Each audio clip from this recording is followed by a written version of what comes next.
કેમ છો વિદ્યાર્થી મિત્રો? નેક્સ્ટ નર્સ નર્સિંગ એકેડેમીના ડિજિટલ પ્લેટફોર્મ પર ગુજરાતના તમામ મિત્રોનું આપણે હાર્દિક સ્વાગત કરીએ છીએ. આજના સેશનમાં બહુ જ આપણે ડિટેલથી ચર્ચા કરવાના છે. બહુ જ મહત્વપૂર્ણ પ્રશ્નો વિશે ચર્ચા કરવાના છે. આપણે સ્ટેપ બાય સ્ટેપ આગળ વધતા આવ્યા છે. માતા અને બાળ પરીક્ષાલક્ષી MCQs વિશે આપણે ચર્ચા કરતા આવ્યા છે. આજના સેશનમાં પણ આપણે ડિટેલથી જોવાના છે મિત્રો. ટોટલ 50 પ્રશ્નો જે મહત્વના છે અને આપણી સ્પર્ધાત્મક પરીક્ષામાં વધુ માત્રામાં પૂછાય છે તે પ્રશ્નો સંદર્ભે આજની સ્પર્ધાત્મક પરીક્ષામાં આપણે સ્ટેપ બાય સ્ટેપ આગળ વધવાના છે. તેના સંદર્ભે આજના સેશનમાં જોઈશું આપણે. તો ચાલો એક પ્રથમ ક્વેશ્ચન જોઈ લઈએ આપણે મિત્રો. તો પ્રથમ પ્રશ્ન શું કહેવા માંગે છે? તો ગર્ભવતી મહિલાનું પ્રથમ એન્ટીનેટલ ચકાસણી ક્યારે કરવું જોઈએ? જુઓ, ઓપ્શન આપ્યા છે 12 અઠવાડિયા પછી, 16 અઠવાડિયા પછી, ગર્ભ નોંધાય ત્યારે, તરત કે 28 અઠવાડિયા પછી. તો આનો જવાબ સી રહેવાનો છે મિત્રો. આપણે ખાસ યાદ રાખવાનું છે. જવાબ સી છે. કેમ સી છે એનું સમજૂતી પણ આપણે ઓલરેડી દર્શાવી દીધી છે કે સી જવાબ કેમ છે. કે ગર્ભ નોંધાય ત્યારથી શક્ય તેટલી વહેલી તકે પ્રથમ ANC કરવી જોઈએ. શું કરવી જોઈએ? પ્રથમ ANC કરવી જોઈએ. બહુ મહત્વપૂર્ણ પ્રશ્ન છે. આ ખાસ તમારે યાદ રાખવાનું છે. ત્યાર પછી આગળ સેકન્ડ નંબર, ગર્ભવતી મહિલાને ઓછામાં ઓછી કેટલી ANC ચેકઅપની ભલામણ છે? ભલામણની વાત થઈ છે મિત્રો. ઓછામાં ઓછી કીધી છે. જુઓ, ઓછામાં ઓછી કેટલી ANC ચેકઅપની ભલામણ છે? જુઓ, 2, 3, 4 કે 5. તો આપણે ખાસ યાદ રાખવાનું, જવાબમાં ડી રહેવાનું છે. ઓછામાં ઓછી કેટલી 5 ANC ચેકઅપ કરાવવી બિલકુલ જરૂરી બને છે. આ વસ્તુ આપણે યાદ રાખવાની છે. આ જ પ્રશ્નો આપણી સ્પર્ધાત્મક પરીક્ષામાં ખાસ રીતે પૂછાતા આવ્યા છે. ત્યાર પછી આગળ આયર્ન અને ફોલિક એસિડની ગોળી ગર્ભવતી મહિલાને કેટલી લેવી જોઈએ? જુઓ, પ્રશ્ન શું? ગર્ભવતી મહિલાની વાત છે અને કેટલી લેવી જોઈએ, બરાબર છે. આ બંને પ્રશ્ન આપણે યાદ રાખવાનું છે. જો 60 ગોળી છે, 100 ગોળી છે, 180 ગોળી છે કે 20 ગોળી છે, કેટલી લેવી જોઈએ? જો આવો પ્રશ્ન હોય મિત્રો તો આપણો જવાબ 180 ગોળીનો હોવો જોઈએ. આ યાદ રાખવાનું છે. સી જવાબ રહેવાનો છે. સમજૂતી, ગર્ભવતી મહિલાને ઓછામાં ઓછી 180 દિવસ સુધી આયર્ન ફોલિક એસિડની ગોળી લેવી જોઈએ. આ વસ્તુ આપણે યાદ રાખવાની છે. ઓછામાં ઓછી શબ્દ વાપર્યો છે, બરાબર છે. આ વસ્તુ આપણે યાદ રાખવાની છે. આમ તો એક્ઝામ્પલ તરીકે ટોટલ 100 ગોળી લેવામાં આવે છે. આ યાદ રાખવાનું છે. કેટલી ગોળી? 100 ગોળી, બરાબર છે. આ વસ્તુ આપણે યાદ રાખવાની છે. ચાલો ત્યાર પછી આગળ ટીટી રસી ગર્ભવતી મહિલાને કેટલી માત્રામાં આપવી જોઈએ? જો ટીટીની રસી છે, આપણે બધાને ખબર છે ટીટીનું નામ શું છે મિત્રો? તો ટીટેનસ ટોક્સાઇડ. ટીટેનસ ટોક્સાઇડ આનું પૂરું નામ છે મિત્રો. આ આપણે યાદ રાખવાનું છે, જે વારંવાર આપણી સ્પર્ધાત્મક પરીક્ષામાં પૂછાય છે. 1, 2 કે 4. જુઓ, 2 ગર્ભવતી મહિલાની વાત હોય મિત્રો તો ગર્ભવતી મહિલાનું ઓનલી ફોર 2 ડોઝ આપવામાં આવે છે. જ્યારે સગર્ભાની જાન થાય ત્યારે આપવામાં આવે છે. સેકન્ડ ડોઝ ક્યારે આપવામાં આવે છે? 3 થી 4 અઠવાડિયા પછી આપવામાં આવે છે, બરાબર છે. જો આ બી જવાબ છે. આપણે વસ્તુ યાદ રાખવાની છે. ચાલો ત્યાર પછી આગળ 5મો નંબર પર જોઈ લઈએ આપણે. બહુ મહત્વપૂર્ણ છે. સામાન્ય ડિલિવરી પછી માતાને કેટલા કલાક સુધી નિરીક્ષણમાં રાખવું જોઈએ? જુઓ, ડિલિવરી પછી કીધું છે. ડિલિવરી પછી માતાને કેટલા કલાક સુધી નિરીક્ષણમાં રાખવાની વાત છે, બરાબર છે. અને નિરીક્ષણમાં રાખવાની વાત હોય તો ઓપ્શન 6 કલાક, 24 કલાક કે 12 કલાક. ડન છે. આ વસ્તુ આપણે યાદ રાખવાનું છે. તો જવાબ આપણો મેન શું રાખવાનું છે? જુઓ, ખાસ યાદ રાખો. નિરીક્ષણમાં રાખવાનું એટલે એના પર તપાસ રાખવાની છે, એને કંઈ બીમારી ના થાય. સામાન્ય ડિલિવરી પછી ઓછામાં ઓછી 24 કલાક માતાને નિરીક્ષણમાં રાખવી જોઈએ. કેટલા કલાક સુધી? 24 કલાક સુધી. આ વસ્તુ આપણે યાદ રાખવાની છે, જે વારંવાર આપણી સ્પર્ધાત્મક પરીક્ષામાં પૂછાય છે, બરાબર. ચાલો ત્યાર પછી આગળ 6 નંબરનો પ્રશ્ન આવ્યા છે આપણે.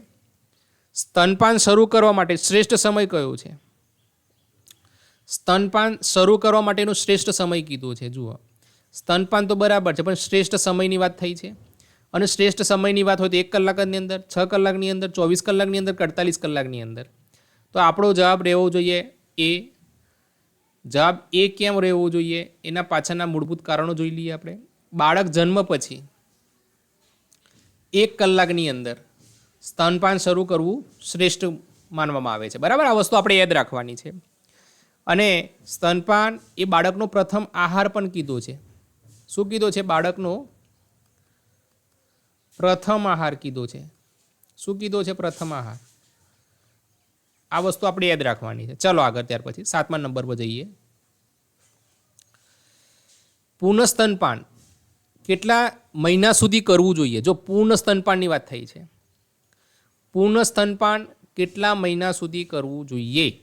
4 મહિના, 6 મહિના, 9 મહિના કે 12 મહિના? તો જવાબ જો કમ્પલસરી કહેવામાં આવે છે. પૂર્ણ સ્તનપાન એટલે ફરજિયાત કહી શકાય. શું કહી શકાય? ફરજિયાત. ફરજિયાત આપણે સ્તનપાન છે એ 6 મહિના સુધી કરાવવાનું છે બાળકને. ફક્ત માતાનું દૂધ જ આપવાનું છે 6 માસ સુધી. 6 માસ પછી પૂરક આહાર આપવાનું ચાલુ કરવામાં આવે છે. આ વસ્તુ આપણે યાદ રાખવાની છે. વારંવાર આપણી સ્પર્ધાત્મક પરીક્ષામાં પૂછાય છે. ચાલો ત્યાર પછી આગળ 8મા નંબરનો પ્રશ્ન શું કહેવા માગે છે? ઓઆરએસનો ઉપયોગ ક્યારે કરવો જોઈએ? જો ઓઆરએસ, ઓરલ રિહાઇડ્રેશન સોલ્ટ, આપણે બધાને ખબર જ છે. ઓરલ રિહાઇડ્રેશન, આનું પૂરું નામ છે સોલ્ટ. બરાબર, વારંવાર આપણી સ્પર્ધાત્મક પરીક્ષામાં પૂછાય છે. તાવમાં, ઉલટીમાં, ઝાડા દસ્તમાં કે શરદીમાં? તો આનો જવાબ સી રહેવાનો છે મિત્રો. ખાસ કરીને ઝાડા અને દસ્તની અંદર આપવામાં આવે છે. સી જવાબ રહેશે મિત્રો. ડાયેરિયા દસ્ત હોય ત્યારે ઓઆરએસ પેકેટ આપવામાં આવે છે. બરાબર, ઓઆરએસનું પૂરું નામે પૂછાય છે. બરાબર છે, અને કેટલા ગ્રામનું પેકેટ હોય એ પણ પરીક્ષામાં પૂછાય છે. બરાબર, આ વસ્તુ યાદ રાખવાની છે. ચાલો ત્યાર પછી આગળ 9મા નંબરનો પ્રશ્ન. નવજાત શિશુનું સામાન્ય તાપમાન કેટલું હોય છે? 35 સેન્ટીગ્રેડથી 36 સેન્ટીગ્રેડ, 36.5 સેન્ટીગ્રેડ, 37.5 સેન્ટીગ્રેડ, 38 સેન્ટીગ્રેડથી 39 સેન્ટીગ્રેડ કે 39 સેન્ટીગ્રેડથી 40 સેન્ટીગ્રેડ? તો જવાબ બી રહેવાનું છે મિત્રો. આ યાદ રાખવાનું છે. બાળકનું તાપમાન કેટલું હોય? તો 36, સામાન્ય તાપમાનની વાત થઈ છે, 36.5 સેન્ટીગ્રેડથી 37.5 સેન્ટીગ્રેડ. બરાબર, બી છે. એટલે જેટલા મિત્રો સ્પર્ધાત્મક પરીક્ષાની તૈયારી કરે છે આરોગ્ય બાબતની, એ તમામે તમામ મિત્રો આપણી આ યુટ્યુબ ચેનલને સબસ્ક્રાઈબ, લાઇક અને શેર કરી દેજો, જેથી કરી સ્ટેપ બાય સ્ટેપ આપણે તમારા માટે અલગ અલગ ક્વેશ્ચન પેપર લઈને આવવાના છે. આ યાદ રાખવાનું છે આપણે. ચલો ત્યાર પછી આગળ અપઘડ સ્કોર કયા સમય તરફ તપાસવામાં આવે છે? જુઓ, અપઘડ સ્કોરની વાત થઈ છે 10મા નંબરમાં. બરાબર છે, 1 મિનિટ અને 5 મિનિટનો સમયગાળો આવશે મિત્રો. આ વસ્તુ આપણે યાદ રાખવાની છે. વારંવાર આપણી સ્પર્ધાત્મક પરીક્ષામાં પૂછાય છે. ચાલો ત્યાર પછી આગળ વધીએ આપણે. ટોટલ આજના સેશનમાં 50 પ્રશ્નો જોવાના છે. 50 પ્રશ્નો કેવા છે? બહુ મહત્વપૂર્ણ છે, એટલે ખાસ જોજો. ત્યાર પછી આગળ ગર્ભાવસ્થામાં ટીટી રસીનો પ્રથમ ડોઝ ક્યારે આપવો જોઈએ? જો આ વસ્તુ આપણે ઓલરેડી જોઈ ગયા. પ્રથમ ડોઝની વચ્ચે જ્યારે બી ખ્યાલ પડે ત્યારે પ્રથમ ડોઝ આપવાનો છે, એટલે 12 થી 16 અઠવાડિયાની વચ્ચે. બરાબર છે.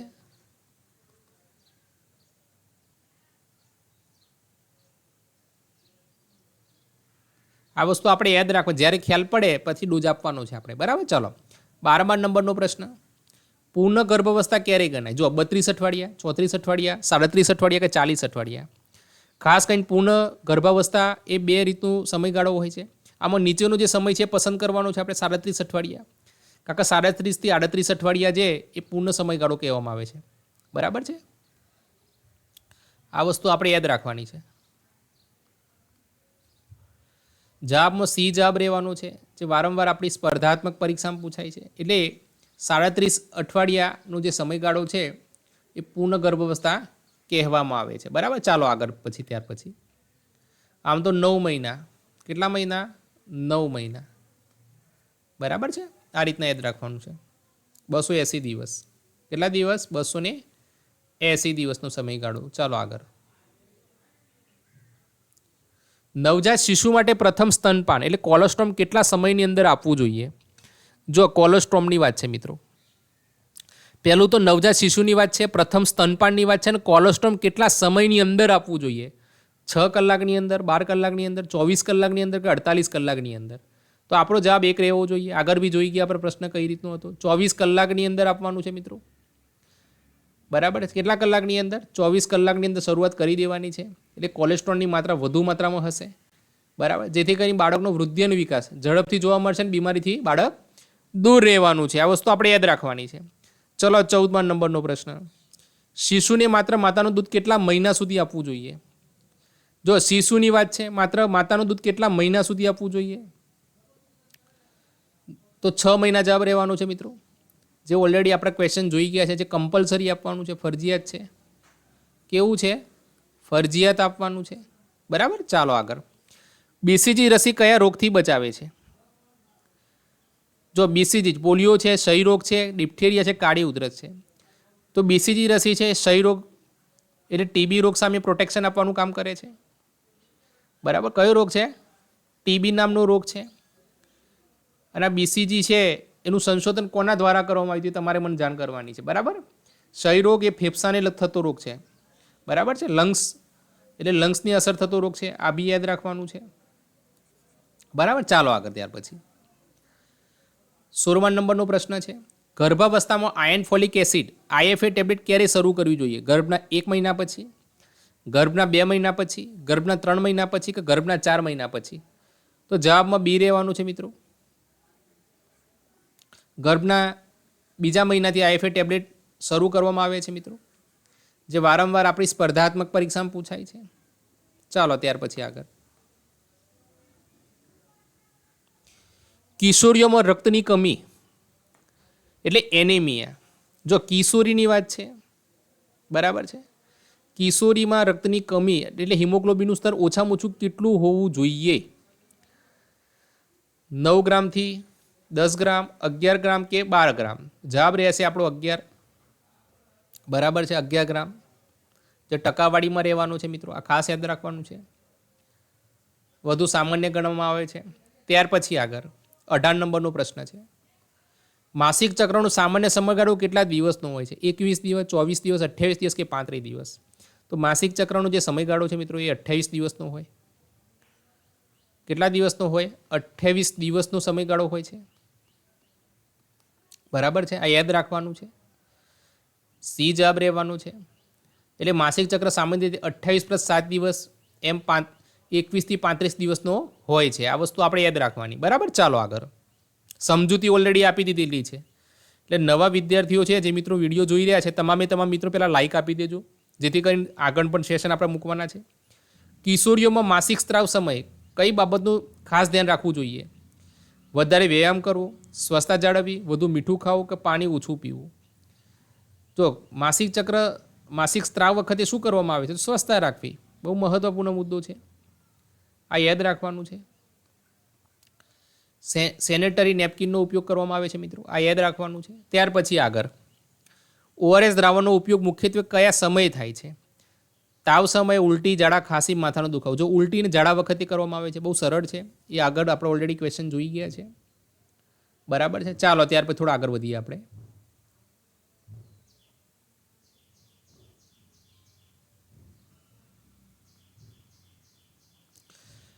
જન્મના સમયે બાળકનું સામાન્ય વજન કેટલું હોય? જુઓ, બાળકનું સામાન્ય વજન પૂછ્યું છે મિત્રો જન્મ સમયે. બરાબર છે. જવાબ સી રહેવાનું છે મિત્રો. અલગ અલગ ઓપ્શન આપ્યા છે પણ આપણે ખ્યાલ હોવો જોઈએ કે 2.5 કિલોગ્રામથી 3.5 kgમાં આવશે મિત્રો. બરાબર. સામાન્ય વજનની વાત થઈ છે. જો સમજૂતીમાં પણ આપણે આપી દીધું છે કે સંપૂર્ણ બાળક ગળાના સામાન્ય એટલે બાળક છે, બરાબર છે, સામાન્ય નવજાત બાળકનું વજન છે 2.5 કિલોગ્રામથી 3.5 kgમાં માપવામાં આવે છે. તમારે મને જવાબ આપવાનો છે કે વજન માપવા માટે કયા કાંટાનો ઉપયોગ કરવામાં આવે છે? બરાબર છે. 3 પ્રકારના કાંટા છે, એમાં કયા કાંટાનો ઉપયોગ વજન માપવા માટે કરવામાં આવે છે? તમારા કોમેન્ટ સેશનમાં મને જવાબ આપવાનો છે, જે પરીક્ષામાં પૂછાય છે. નવજાત શિશુને ગર્ભનાળ કાપ્યા પછી કેટલા સમયની સ્તનપાન કરાવવું જોઈએ? 1 કલાકમાં, 6 કલાકમાં, 12 કલાકમાં, 24 કલાકની અંદર? તે ઓલરેડી આ પણ પ્રશ્ન આપણે ઓલરેડી જોઈ ગયા છે. 1 કલાકની અંદર કરાવવાનું છે. ચલો 23 નંબરનો પ્રશ્ન છે. કઈ રસી જન્મ પછી તરત 24 કલાકની અંદર આપવી જોઈએ? જો 24 કલાકમાં કઈ રસી આપવાની છે? બીસીજી બી આપવાની છે, ઓપીવી 0 પોલિયો પણ આપવાનું છે અને હિપેટાઇટિસ બી પણ આપવાની છે. 3 રસી છે એ જન્મતાની સાથે આપવાની હોય છે. આ યાદ રાખવાનું છે આપણે. ત્યાર પછી આગળ એક્સક્લુઝિવ બ્રેસ્ટ ફીડિંગ કેટલા મહિના સુધી કરવી જોઈએ? ઓલરેડી જોઈ ગયા. 6 મહિના સુધી કરવાનું છે મિત્રો. કેટલા માસ સુધી? 6 માસ સુધી. બરાબર. ચાલો. આયરન ફોલિક એસિડ ટેબ્લેટ ગર્ભવતી મહિલાને ક્યારથી શરૂ કરવી જોઈએ? બરાબર છે. આ યાદ રાખવાનું છે. તો ગર્ભના બીજા મહિનાથી શરૂ કરી દેવાની છે. બરાબર છે. એનું વજન ને જોઈને આપણે ચાલુ કરી દેવાની છે, બરાબર. આ યાદ રાખવાનું છે. 26 નંબરનો પ્રશ્ન છે, અપઘડ સ્કોર કઈ સમય મૂલ્યાંકન કરવામાં આવે છે? તો 1 મિનિટ, 5 મિનિટ. આ ઓલરેડી જોઈ ગયા છે આપણે. ચાલો ત્યાર પછી થોડા આગળ વધીએ આપણે.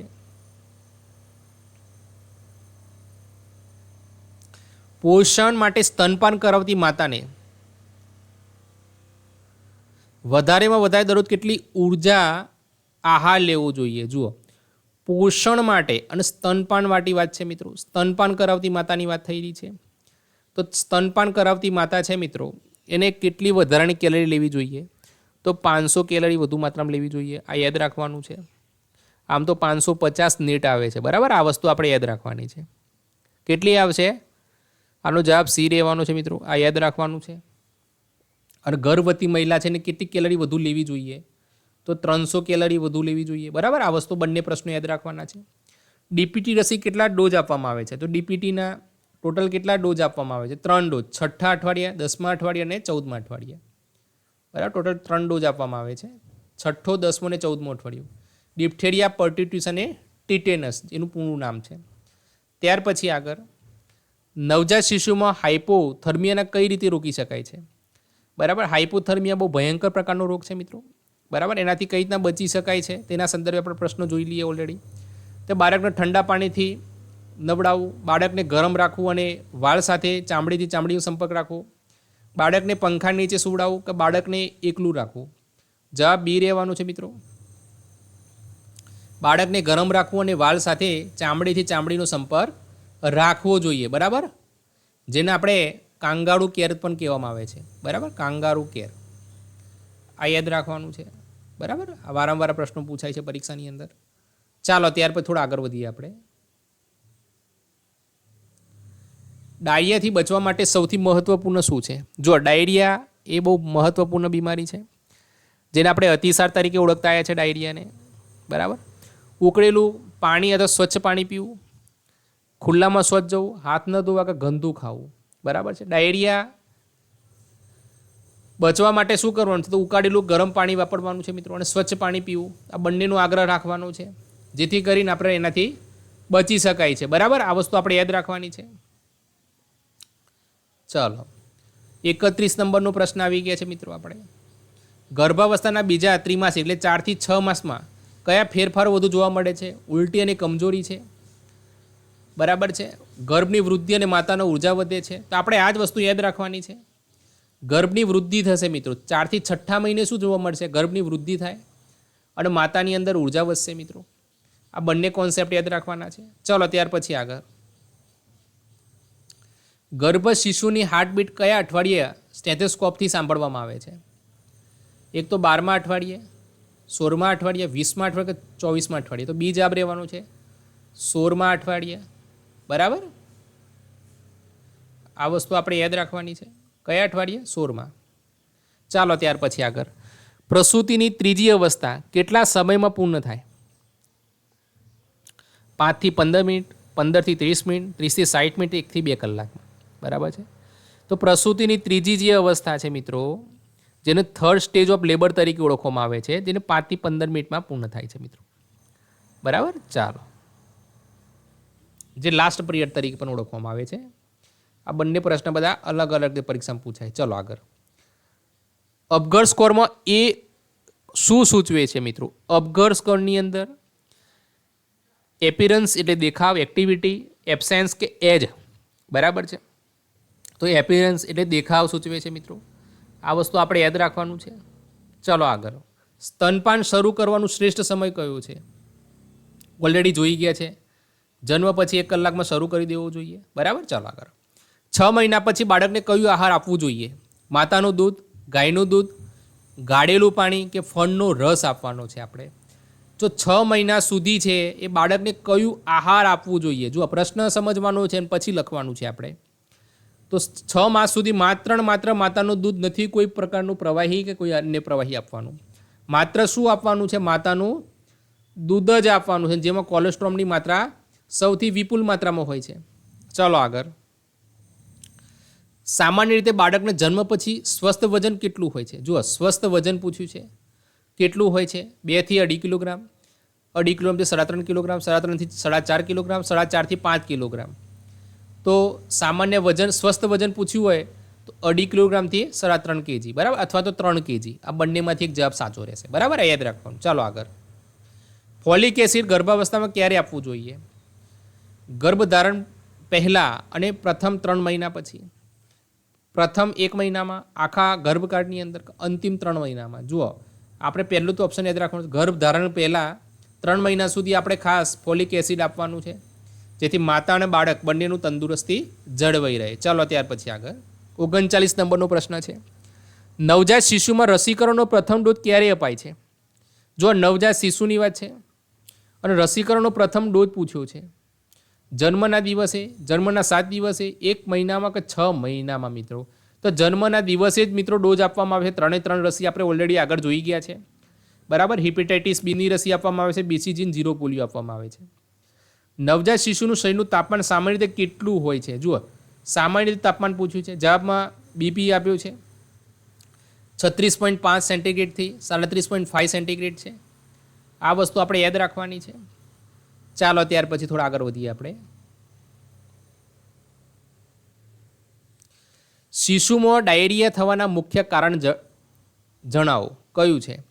જો શિશુની અંદર વાત થઈ છે અને ડાયરિયા થવાના મુખ્ય કારણ પૂછ્યા છે. વાયરસ છે, બેક્ટેરિયા છે, પરોપજીવી ઉપરના 3, તો 3 આવશે, સમાવેશ થશે મિત્રો. આ યાદ રાખવાનું છે. શિશુમાં વાયરસે કામ કરે છે, બેક્ટેરિયા પણ કામ કરે છે, પરોપજીવી પણ કામ કરે છે. 42 નંબરનો પ્રશ્ન છે. 0 થી 6 મહિના સુધીના શિશુ માટે સંપૂર્ણ શ્રેષ્ઠ આહાર કયો છે? ગાયનું દૂધ, ફોર્મ્યુલા મિલ્ક, માતાનું દૂધ કે ગાય દૂધ? અને જુઓ, આપણે ઓલરેડી જોઈ ગયા, માતાનું દૂધ જ આપવાનું છે 6 માસ સુધી. બરાબર, ચાલો આગળ. શિશુને સ્તનપાન કેટલા મહિના સુધી આપવું જોઈએ? સ્તનપાન કેટલા મહિના સુધી આપવું જોઈએ? તો 2 વર્ષ અથવા તેથી વધુ આપી શકાય મિત્રો. જ્યાં સુધી આવે ત્યાં સુધી આપી શકાય. બરાબર, આ પ્રશ્ન આપણે યાદ રાખવાનો છે. કમ્પલસરી પૂછે તો 6 મહિના અને ડાયરેક્ટ પૂછે તો 2 વર્ષ સુધી આપી શકાય. બરાબર. પૂરક આહાર ક્યારે શરૂ કરવો જોઈએ? જો પૂરક આહારની વાત થઈ છે, 4 મહિના, 6 મહિના, 8 મહિના કે 1 વર્ષ? તો પૂરક આહારની શરૂઆત 6 મહિના પછી થશે મિત્રો. આ યાદ રાખવાનું છે. ચલો 45 નંબરનો પ્રશ્ન છે. ORS શું છે અને તેનો ઉપયોગ શા માટે કરવામાં આવે છે? વિટામિન પોષણ માટે, ડાયરિયામાં શરીરમાં પાણી અને મિનરલ્સની ઉણપ કરવા માટે, કફ અને ઉધરસમાં તાવ ઉતારવા માટે? તો ડાયરિયાની અંદર આપવામાં આવે છે મિત્રો. આ યાદ રાખવાનું છે. ડાયરિયામાં શરીરમાં પાણી અને મિનરલ્સમાં. ચલો 46 નંબરનો પ્રશ્ન છે. વિટામિન એનો અભાવ થવાથી શું થાય છે? જો આ યાદ રાખવાનું, રતાંતરાપણું થશે એટલે અંધપણું આવશે મિત્રો. બરાબર, આ યાદ રાખવાનું. અને વિટામિન એનું રાસાયણિક નામ શું છે? તમારે મને કોમેન્ટમાં જવાબ આપવાનો છે. બરાબર, વિટામિન એનું રાસાયણિક નામ શું છે? તમારે મને કોમેન્ટ સેક્શનમાં જવાબ આપવાનો, જેને નાઇટ બ્લાઇન્ડિસ તરીકે પણ આપણે ઓળખતા આવ્યા છે. બરાબર, રતાંતરાપણું. ચલો ત્યાર પછી 47 નંબરનો પ્રશ્ન છે મિત્રો.